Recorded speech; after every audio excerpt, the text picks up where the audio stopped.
سامنے مقابلہ کریں گے. یہ صرف امام سجاد کی زبان نہیں ہے بلکہ جناب زینب نے بھی یہ کہا یا ابن طلقہ، اے آزاد شدہ کے بیٹے، تجھ پر یہ منصب خلافت سازگار نہیں. اب امام سجاد علیہ السلام کہتے ہیں اے یزید، یا یزید، اب دل میں لاؤ کہ اپنے آپ کو امیر المؤمنین کہنے والا پسند کریں. مجمع بھرا ہوا ہے، سب دیکھ رہے ہیں یزید کو اس کے نام سے بلایا جا رہا ہے. یہیں سے شروعات کی امام نے، یا یزید کیا اجازت دے گا کہ میں اس لکڑی کے ڈھانچے پر آ کے کچھ بات کروں؟ دیکھیے مسجد ہے، مسجد میں آتے ہیں نمازی، مسلین، متقین، اور جہاں سے شریعت بیان ہوتی ہے اسے کہا جاتا ہے منبر. لیکن امام نے کیا کہا؟ امام نے کہا کہ اجازت ہے کہ اس لکڑی کے ڈھانچے پر کھڑے ہو کر کچھ بات کروں. بتا دیا کہ یہ منبر تبھی بنتا ہے جب جہاں سے شریعت بیان ہوتی ہے، جہاں سے روح شریعت بیان ہوتی ہے، جہاں سے ولایت کا پیغام بیان ہوتا ہے، جہاں سے غدیر کا پیغام بیان کیا جاتا ہے. صلوات پڑھے محمد والے.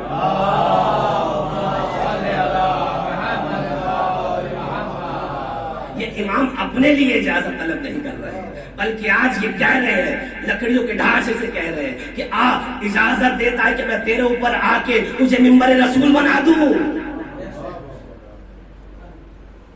تو امام نے اجازت طلب کی. پہلے تو اس نے اجازت دی، پھر اس نے کہا اگر ہذیان نہ ہو تو. یہ وہی جملہ ہے جب پیغمبر اسلام نے قلم و دوات مانگا تو یہی سننے کو آیا تھا کہ حیثیت. امام نے کہا کہ دیکھو ہماری ذات وہ نہیں جو ہذیان ہو، جسے ہذیان ہو. نہ امام کی ذات وہ ہوتی ہے، نہ ولایت، نہ ولی خدا کی شان یہ ہوتی ہے کہ نہ وہ ہذیان آتا ہے اسے، نہ نسیان ہوتا ہے، نہ غافل ہے اپنی امت سے، نہ اپنی ذمہ داری سے غافل ہے. امام نے کہا یا ایھا الناس، اے لوگ. اب یہاں پہ جو لوگ بیٹھے تھے نمازی، وہ دل میں لاؤ اپنے آپ کو نمازی کہنے والے. نمازی تھے، مسجد میں نمازی آتے ہیں. امام نے یہ بھی بتا دیا کہ ہر مسجد میں آنے والا نمازی نہیں ہوتا. ہر شخص جو مسجد میں آئے وہ نمازی نہیں. پھر امام نے اپنی فضیلت گرائی. اعطینا ستا، پروردگار نے ہمیں 6 چیزیں نوازی. اعطینا العلم، پروردگار نے ہمیں علم نوازا. کیا علم ہے ان کا، کیا علم ہے ان کا. یہ ایک جملہ امام کا پورے مجلس کا موضوع ہے. لیکن چند جملات کے ساتھ آپ کے سامنے پورا خطبہ انشاءاللہ کی کوشش کروں گا کہ جتنا عرض کر سکتا کہ امام نے کہا کہ ہمیں علم عطا ہوا. علم کی کیفیت یہ ہے کہ نبی خدا پر وحی نازل ہوتی ہے، ولی خدا سنتا ہے. پیغمبر خود کہتے ہیں کہ اے علی، جو میں دیکھتا ہوں وہ تم دیکھتے ہو، جو میں سنتا ہوں وہ تم سنتے ہو. عالم یہاں بھی نہیں رکا. عالم یہ ہے پیغمبر اسلام ہے، وحی نازل ہوتی ہے، مولا کائنات فوراً جاتے ہیں در سیدہ پر. در سیدہ نے در کھولا اور کہا اے علی آپ سناتے ہیں یا میں سناؤں؟ کہا اے علی آپ جو سنتے ہیں وہ میں سنتی ہوں، جو آپ دیکھتے ہیں وہ میں دیکھتی ہوں. ان کا علم متصل ہے ملکوت سے. پھر امام نے کہا اعطینا العلم والحلم، ہمیں بردباری عطا ہے. بردباری کے عالم ان کا یہ ہے کہ شام سے، آپ نے متعدد مرتبہ سنا ہو، شام سے لوگ آتے تھے، توہین کرتے تھے امام حسن کی، کبھی مولا کائنات کی.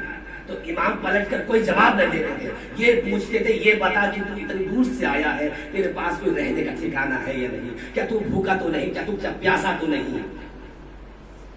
اور نہ جانے کتنے لوگوں کو امام نے اس طرح سے اپنے سے نزدیک کیا. اور شیعہ ثواب پڑھیں محمد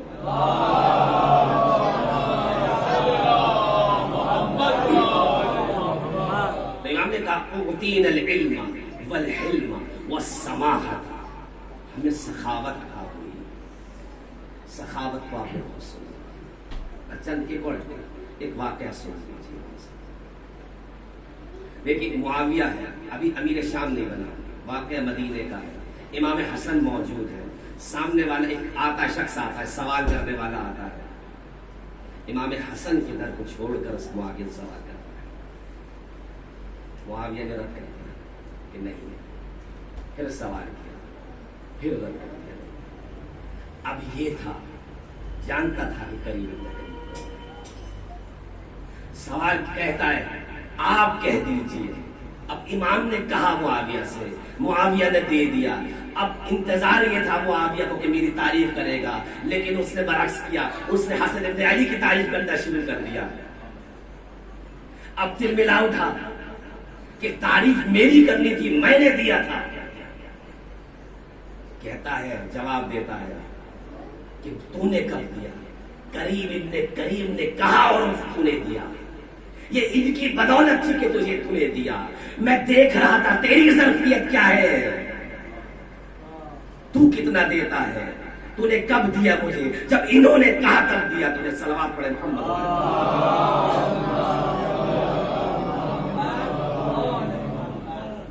اعطینا العلم والحلم والسماحت والشجاعت.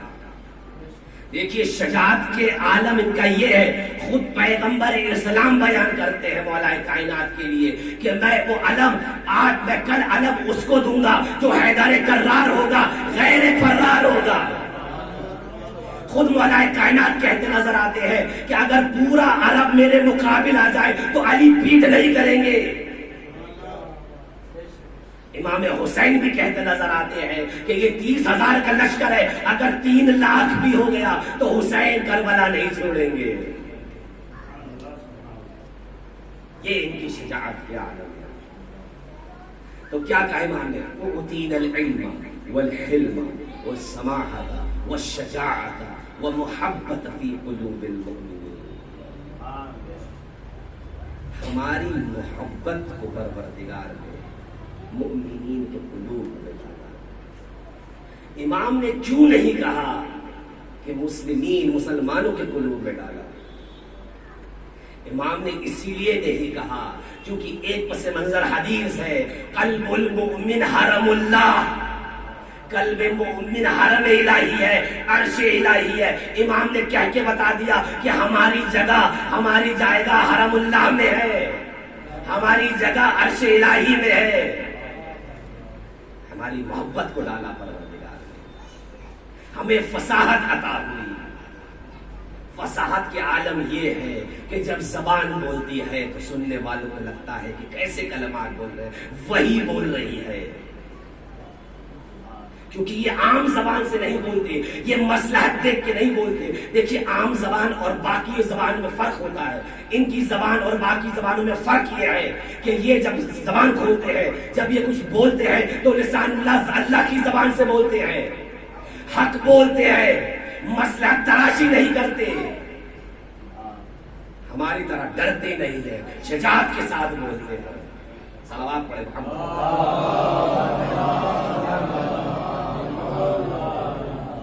امام نے کیا کہا؟ وَفُضِّلْنَا، اب ہمیں فضیلت دی پروردگار نے بِأَنَّا مِنَّ النَّبِيَّ الْمُخْتَارِ محمد صلی اللہ علیہ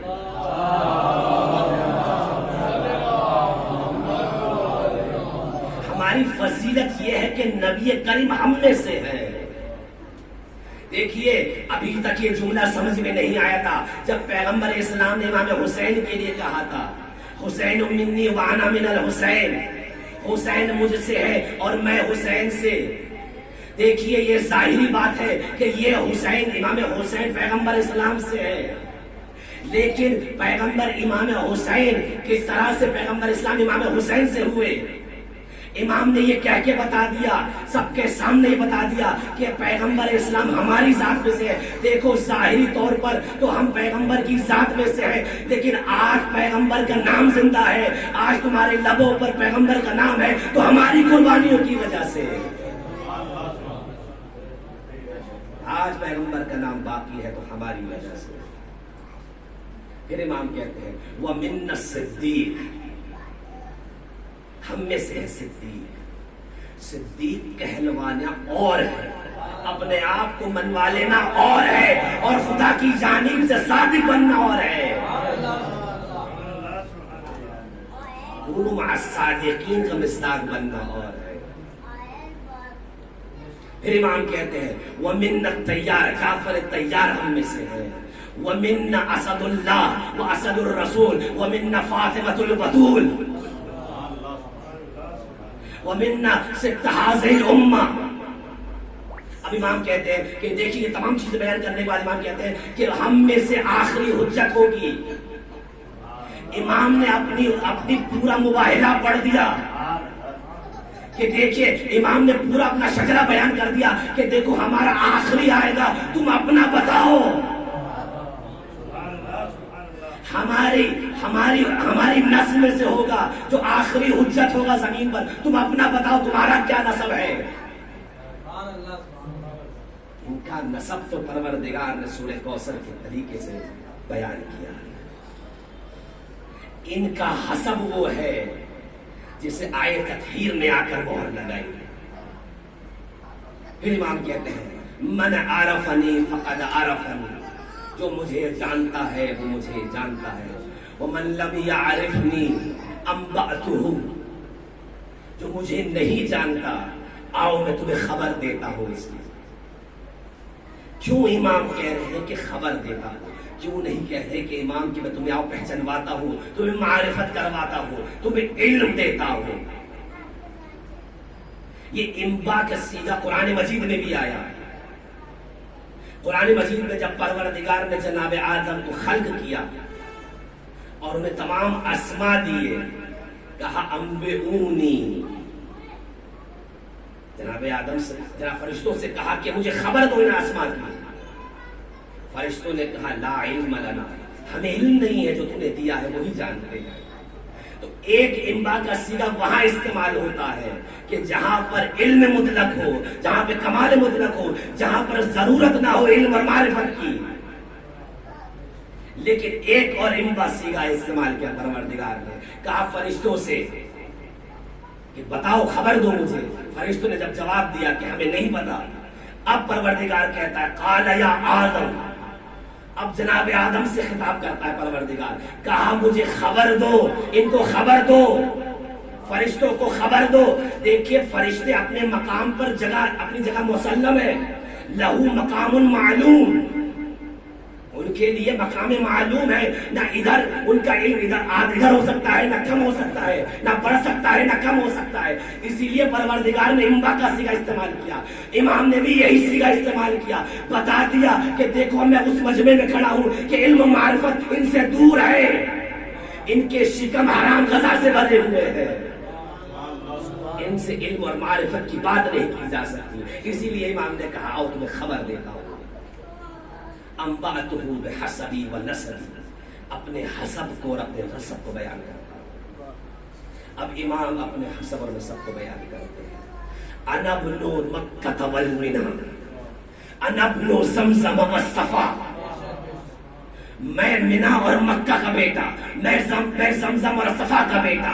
دیکھیے آپ اور میں محبت میں سن رہے ہیں، وہاں پہ محبین جمع نہیں تھے، وہاں پہ زبان کو جانتے تھے، زبان شناس موجود تھے، امام کو روک کے کہہ سکتے تھے کہ یہ آپ کیا بول رہے ہیں، کیا در و دیوار کی بھی بیٹا ہوا جاتا ہے؟ لیکن نہیں، کسی ایک نے بھی امام کو نہیں روکا، جانتے تھے کہ یہ ولی خدا ہے، ان کو روکنا غلط ہو جائے گا، یہ وحی کی زبان بول رہی۔ تو امام نے کیا کہا کہ میں مکہ اور منا کا بیٹا، صفا اور زمزم کا بیٹا۔ دیکھیے ہر ملک کے کچھ افراد ہوتے ہیں جو اپنی کوالٹیز کی وجہ سے ان کو ہیرو بنا دیا جاتا ہے، وہ ملک کی پہچان بن جاتے ہیں، ملک کی عزت بن جاتے ہیں، جہاں جاتے ہیں کہا جاتا ہے کہ فلاں ملک سے ہے۔ یہ اس کی شان ہے، اس کی عزت ہے۔ امام نے یہ جملہ کہہ کے بتا دیا کہ آج مکہ اور منا، زمزم اور صفا کی آج عزت ہے تو ہماری وجہ سے، یہ ہماری ذات کی قربانیاں ہیں کہ یہ آج ان کو تم عزت دے رہے ہو۔ کیونکہ فقہی حکم ہے کہ جو ایک مردہ زمین کو زندہ کرے وہ زمین کا مالک بن جاتا ہے، وہ اس کی ملکیت بن جاتی ہے۔ امام نے یہی جملہ کہہ کے بتا دیا کہ دیکھو یہ تمہارے 42 سال جو تم نے پروپیگنڈا کیا منبر رسول سے، تم نے تمام ان شاعر الہی کو مردہ کر دیا تھا۔ اب میں بتاؤں گا آدھے گھنٹے کے خطبے کے ذریعے بتانا یہ چاہتا ہوں کہ اب ہم نے اس چیز کو زندہ کیا، ہم نے صفا اور مروہ کو زندہ کیا، ہم نے زمزم اور منا کو زندہ کیا۔ یہ ہماری قربانیاں ہیں کہ آج زندہ ہے، یہ ہماری ملکیت ہے، ہم ان میں سے ہیں، یہ ہم اور ان کی اولاد ہیں۔ اب دیکھ پھر امام کہتے ہیں وَبْنَا أَنَا بْنَا مَنْ حُمِلَ أَنَا بْنَا مَنْ حُمِلَ عَلَى الْبُرَاقِ فِي الْهَوَىٰ، ہم وہ ہیں کہ پروردگار نے انتظام کیا، معراج پر بلایا، جسے آج مسلمان خواب کہہ کر ٹال دیتا ہے۔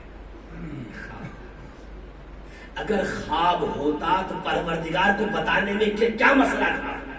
جناب ابراہیم کو خواب دکھایا، بیان کیا، جناب یوسف کو خواب دکھایا تو بیان کیا۔ کیوں پروردگار کہہ رہا ہے سبحان الذی اسری بعبدہ، ارے میں لے گیا، سبحان الذی میں لے گیا، اللہ لے گیا۔ لے جانے والے کی بغض اور حسد میں لے جانے والے کی تکذیب کیوں کر رہے ہو؟ اللہ کہہ رہا ہے کہ ہم نے انتظام کیا، کیسا انتظام تھا؟ پھر امام کہتے ہیں کہ انا بنا میں اس کا بیٹا ہوں کہ جس کو جبرائیل لے کر گئے مسجد الحرام سے لے کے مسجد الاقصی تک۔ پروردگار نے انتظام کیا ان کو، پروردگار نے معراج کا انتظام کیا۔ کیوں کر رہا تھا پروردگار معراج کا انتظام؟ کیوں امام نے معراج کو بیان کیا وہاں پر؟ کیونکہ تھے کچھ پردہ نشین اور تخت نشین افراد کہ جنہوں نے معراج کو بدل کے رکھ دیا کسی ایک کے بغض میں آ کے، کسی ایک کے بغض میں۔ کون تھا؟ تو اب پیغمبر امام سجاد بیان کرتے ہیں کہ ہمارے نبی کو، ہم اس میں سے ہے کہ ہمارے نبی کو معراج ہوئی۔ کیسی معراج ہوئی؟ بستر بھی گرم تھا، زنجیریں بھی ہل رہی تھی، اور عالم ادھر یہ تھا کہ نمازیں پڑھی گئیں، پیغمبر اسلام کو بلایا گیا، ادھر سے لے جایا جا رہا ہے اور وہاں سے انبیاء کو بلایا جا رہا ہے۔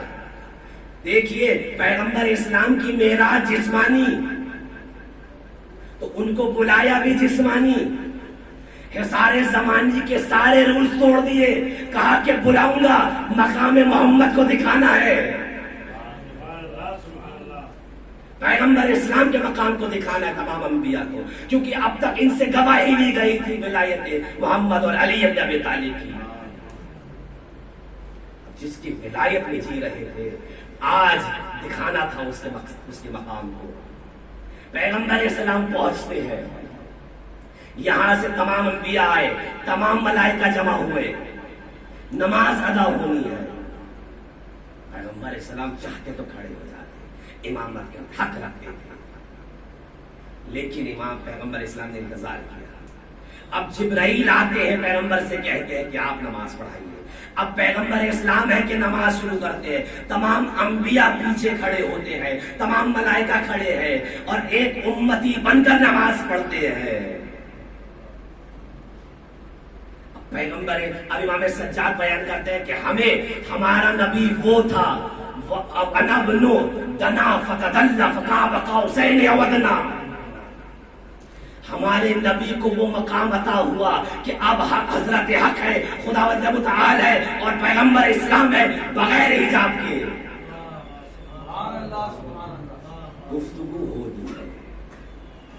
صرف انہی چیزوں کی وجہ سے معراج کو تبدیل کیا گیا، کیونکہ روایات میں ملتا ہے کہ گفتگو ہوئی اور گفتگو ہوئی اور گفتگو ہوئی اور گفتگو ہی نہیں ہوئی بلکہ مصافحہ بھی ہوا، بلکہ دیکھا نبی نے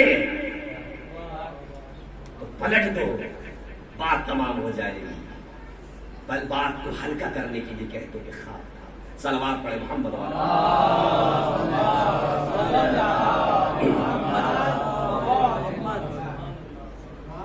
اب امام سجاد ہے، دیکھیں آپ کا وقت میرا زیادہ ہوا، امام سجاد ایک ایک کر کے اپنے حسب اور نسب کو بیان کرتے ہیں کہ میں نبی اکرم کا بیٹا، انا ابن علی ابن مرتضی، میں علی مرتضی کا بیٹا، اور امام اس طرح سے بیان کرتے چلے جاتے ہیں جیسے جیسے امام کلمات کو بیان کرتے چلے جا رہے ہیں۔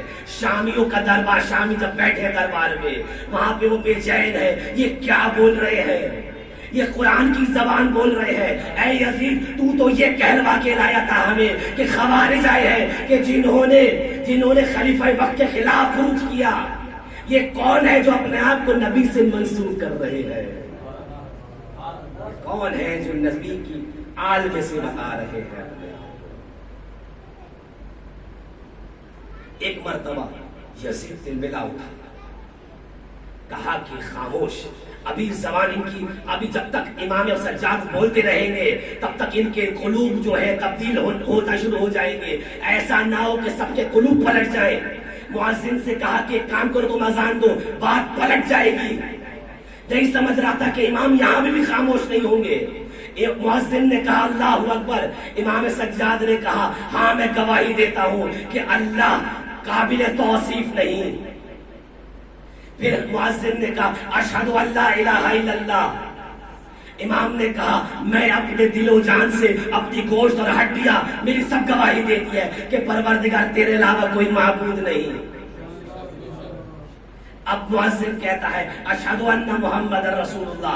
اب امام سجاد ہے، خاموش کرواتے مؤذن کو، اب کہتے متوجہ کرواتے یزید کو، اب یزید تو بتا، یہ محمد کا نام لے رہا ہے، یہ بتا کہ تیرا جد تھا یا میرا جد؟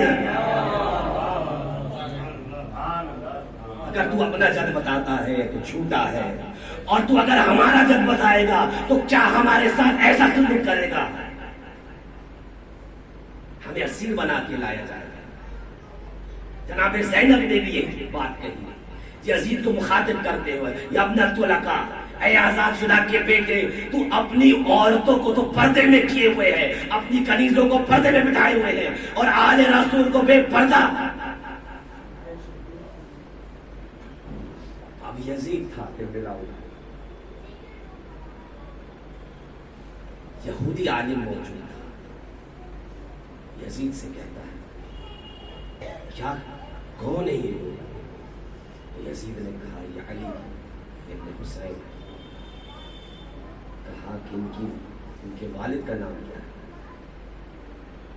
کہا حسین۔ کہا ان کے والد کا نام علی اور ان کی بیوی کا نام فاطمہ۔ کہتا ہے کہ تم نے ان کو مروا دیا؟ اگر آج حضرت موسیٰ کی اولاد میں سے ایک بھی زندہ ہوتا تو ہم اس کی پرستش کر رہے ہوتے، کن کو مروا دیا؟ اب یہ سننا تھا، مجلس کو برخاست کر دیا یزید۔ میں کہوں گا مجلس کو تو برخاست کر دے گا، لیکن یہ ذکر کیسے برخاست کرے گا؟ یہ ذکر چلنا ہے روز قیامت تک، ہماری نجات کا سامان ہی یہی ہے۔ ہم تب تک ذکر کرتے رہیں گے جب تک اپنی نجات کا سامان طے نہ کر لیں اس فرض کی عذاب سے۔ یہ ذکر چلتا رہے گا، حسین کا ذکر کریں گے، حسین کے بیٹے کا ذکر کریں گے، اور اس ذکر کو کرتے کرتے اپنے دلوں کو آباد کریں گے۔ صلوات پڑھے محمد۔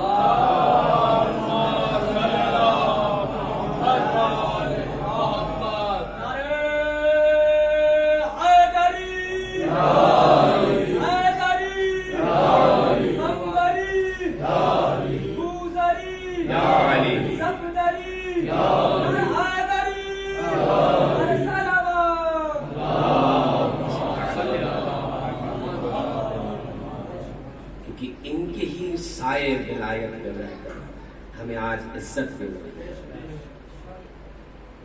آج وہ بھی لوگ ہیں کہ جو اس ولایت کو نہیں مانتے لیکن پھر بھی اپنی نسبتیں جوڑ رہے ہیں تاکہ معاشرے میں عزت مل سکے. مرتا ان کا ہے، پریشان ایران ہے. یہ علی کا غلام ہے، یہ وہی علی ہے جو حیدر کرار ہے، جو غیر فرار ہے. فرار نہیں کریں گے، جواب دے کے رہیں گے. آج تمہیں عزت ہم دیں گے. یہ اسی پرچم ولایت کے سائے میں آ کے ملنا ہے. یہ ذکر کرنا ہماری ضرورت ہے کیونکہ اپنے آپ کو اس نجات تک لے جانا ہے، اس فلاح اور کامیابی تک لے جانا ہے. کیونکہ حسین ابن علی بھی یہی مقصد لے کے نکلے. حسین ابن علی اپنے ساتھیوں کے ساتھ اسی مقصد کو پورا کرنے کے لیے تھے کہ آؤ تمہیں سائے ولایت لے کے چلے، آؤ تمہیں عزت دیتا چلے، تمہیں باوقار بناتا چلے، تمہیں معاشرے میں سر بلند کرنا سکھا سکے. امام سجاد نے یہ جب خطبہ دیا، جانتے ہیں یہ وہی شام ہے کہ جب امام سجاد علیہ السلام اور ان کے ساتھ جب بیویاں تھیں، اہل حرم موجود تھے. یہ وہی شام ہے کہ امام کو روکا جاتا ہے کہ بازار کو تیار کرنا ہے. شہزادیوں نے کہا اے شبر ہمیں اس دروازے سے لے چل، ہمیں اس دروازے سے لے جا جہاں پر لوگوں کا ہجوم کم ہو. کہا نہیں، یہ ہم تمہیں ایسے ہی گزاریں گے. تبھی امام سجاد نے ایک ایک ظلم پر بیان کیا، گریہ کیا، لیکن یاد صرف شام کو رکھا. کہا شام کی وہ منزل تھی، شام وہ جگہ تھی جہاں پہ ہم اہل حرم کو ایسے گھمایا گیا صبح سے لے کر شام تک، شام کے بازار میں گھمایا گیا. ہمیں وہ منزل بھی جب جگہوں سے بھی لے جایا گیا جہاں پر کنیزوں کو بیچا جاتا تھا. ہمیں اس جگہوں سے گزارا گیا کہ شامی عورتیں تھیں، ان سے کہا جاتا تھا کہ آؤ اپنے بڑوں کا بدلہ لے لو. شامی عورتیں تھیں، سر پر آگ پھینکتی تھی، سید سجاد کا سر تھا. ہاں یہ وہی شام ہے کہ ایک رسی ہے 12 گلے، ارے ایک چھوٹی سی بچی ہے، گلے میں درد ہوتا ہے، پنجوں کے بل کھڑی ہوتی ہے. ارے جب پنجوں میں درد ہوتا ہے نیچے بیٹھ جاتی ہے. ارے یہ چھوٹی بچی وہ ہے کہ اپنے باپ کو جب روتی تھی تماچے کھاتی تھی. ارے کبھی کبھی سیدہ زینب بیچ میں آ جاتی تھی. ارے ایک دوسرے کا سہارا بنتے تھے یہ لوگ. ایک مرتبہ شام میں یہ چھوٹی سی بچی اپنے باپ کو یاد کر کے رونا شروع کرتی ہے. خواب میں باپ کو دیکھ لیا، رونا شروع کیا. سب بیوی آ گئی، ارے کوئی سکینہ کو چپ کراؤ. دیکھیے جب ہمارے گھروں میں بچوں کو چپ کرایا جاتا ہے تو کیا ایسے چپ کرایا جاتا ہے کہ اس کے باپ کا کٹا سر اس کی گود میں دے دیا جائے. ارے باپ کا سر اپنے گود میں لے کر اپنے باپ سے دعا کر دے، اے بابا ارے آپ کی داڑھی کس نے خون میں لگی، اے بابا آپ کا گلا کس نے کاٹا، اے بابا آپ کے ہونٹوں پر خون ہے. بیٹی نے باپ کا بوسہ لیا، روح پرواز کر گئی. پرواز کر گئی. غسل دینے والوں کو بلایا گیا. دیکھیے تاریخ میں چند غسل دینے والے ایسے غسل دیتے دیتے چیخ مار کے روئے. ایک سیدہ کا جنازہ تھا، امام علی غسل دے رہے ہیں، جناب سیدہ نے اپنے ہاتھ پسلیوں پہ رکھا ہے۔ ارے علی مرتضیٰ کہتے ہیں اے فاطمہ اپنا ہاتھ ہٹا دو، ارے غسل دینا ہے۔ سیدہ نے ہاتھ ہٹایا، جیسے ہی ہاتھ گیا داڑ مار کے روئے فاطمہ۔ ایک اور غسل ہے، ایک اور جنازہ ہے، امام باقر ہے، اپنے باپ کو غسل دے رہے، جیسے ہی پیٹھ پر ہاتھ دیا، کہا بابا آج 35 سال گزرنے کو ہے، آپ کے زخم ابھی بھی تازہ۔ ایک زندان شام میں چھوٹی بچی ہے، اس کو بھی غسل دینے والیوں نے یہی کہا ارے کیا اس کی ماں زندہ ہے، ارے کیا اس کو کوئی بیماری دی، ارے پورا جسم نیل ہے، کہا اس کو کوئی بیماری نہیں دی۔ ارے جب یہ اپنے باپ کو یاد کرتی تھی تماچے کھاتی تھی، ارے تازیانے کھاتی تھی۔